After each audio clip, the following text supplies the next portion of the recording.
For more on this, we are joined by our panel. We have Democratic former New York State Senator David Carlucci and Executive Committee woman for the Miami-Dade Republican Party, Angie Wong. Good evening, both of you. Appreciate you being here. Angie, why don't we start with you right now? Who do you think Americans blame for this partial government shutdown? Well, at the moment, we're not feeling anything. This is the weekend, and we're very hopeful that the House will get it together come next week, and then the American public won't feel it at all. But what we're seeing over and over again is that Democrats are leveraging these ICE controversies that are self-created for this government shutdown. And although there's going to be hopefully a CR pass, even if it's just for 2 weeks, we know for the next 2 weeks we're going to be hearing about this ICE. And it's going to be, I don't know how much the American public can really stomach it anymore. What we do need to know is that DHS has funding. It was passed in the big beautiful bill last year. So not all the operations will cease because of this CR or because of this holdup. What will be affected, unfortunately, will be FEMA, which we desperately need given these cold weathers, as well as TSA for travel and the Coast Guard. So we don't want any of that. I think the real messaging here is that ICE operations will continue no matter what, whether or not there's a government shutdown or not. It is still funded. David, what's your take here? Yeah, I think you just have to listen to the reporter before us detailing what Democrats are asking for. Ask any American if they agree with that, and they will say yes. This is not a shutdown. This is more like a shakedown by President Trump. Democrats are simply asking for some safeguards attached to the slush fund that came from the big, beautiful bill.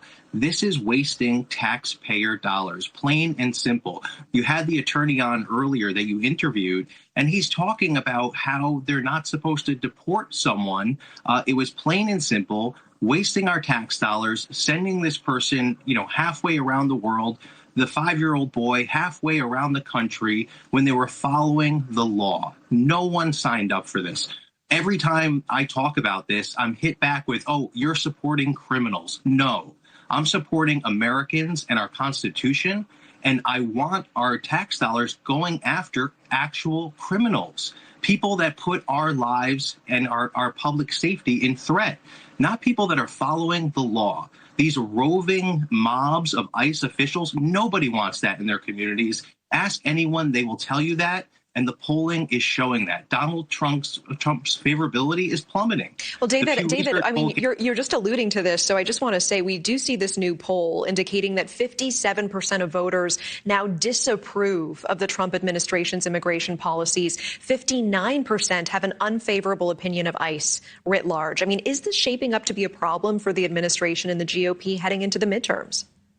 Well, there's no question about it. And those numbers continue to plummet day by day as we see more and more just tyranny coming out of Minnesota. And Americans are watching their TV, they're reading these articles, and they're fearful that their city is next.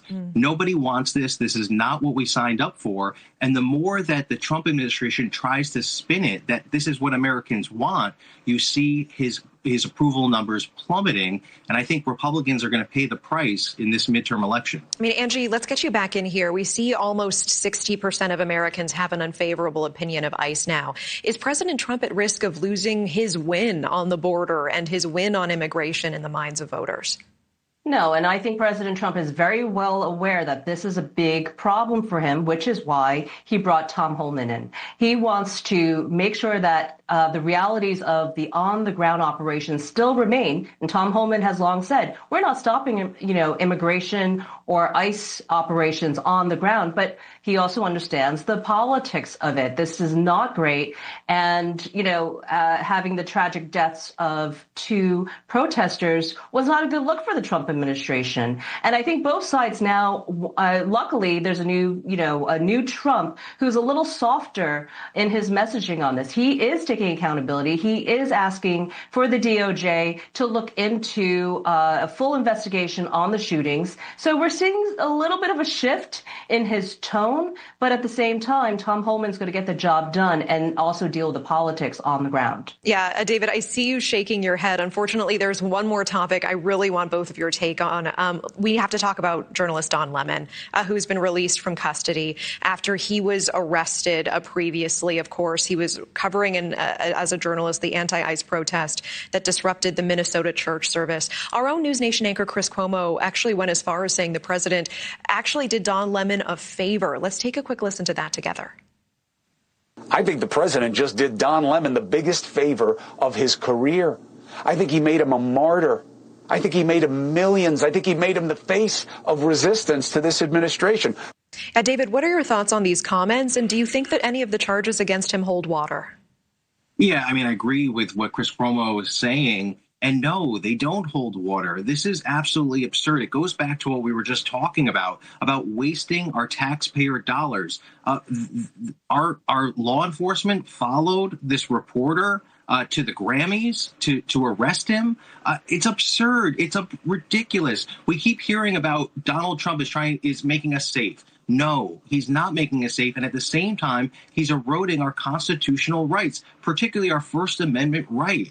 And this is not about keeping our community safe. It's about a chilling effect. The White House is trying to send a message that if you speak out, you talk about the truth, you try to shed light on what the White House is doing, and they will come after you. All right. So, Angie, I'm being told we're out of time, but what is your quick take here? Look, this was activism. This was not reporting. He was not a neutral observant here. And he can't go and claim that his rights were violated when he walked into a church. There's no such thing as a church protest. He was violating those exercising the freedom of worship. David Carlucci, Angie Wong, opposing viewpoints. Appreciate them both. Thank you for your time. Thank you. Good to be here.